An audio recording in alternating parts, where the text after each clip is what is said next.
मैं अब इतने दूर तक लेके जाऊंगा कि मैं सिर्फ उसको ही नहीं, माई बाप भौजाई भाई सब जने कहता ना अंदर लेके जाए कि फिर जीवन बिता दे तार लोग के। अगर हम अपने आप को बनाने के लिए दिनों रात अपने शरीर से लेकर अपने दिमाग से लेकर अपने परिवार से दूर रह के अपने आप को बड़ा करने के लिए मैं जब इतना कर सकता हूं, तो किसी पे ना 2 4 5 10 20 लाख रुपया खर्चा करे में मेरा टाइम ना लगे।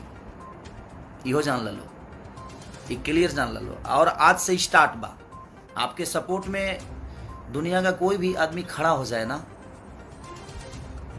उसके लिए भी हम पीछे नहीं हटेंगे। आप जिसको सपोर्ट में उतारना है उतार लो, मुझे दिक्कत नहीं है उससे। आपको सपोर्ट में अगर कोई बहुत बड़ा स्टार खड़ा हो जाए, बहुत बड़ा नेता खड़ा हो जाए, हमें फर्क नहीं पड़ता। ऑनर किलिंग पर किसी भी कीमत पर फांसी होनी चाहिए, फांसी। ऑनर किलिंग पर कब समझौता नहीं होना चाहिए।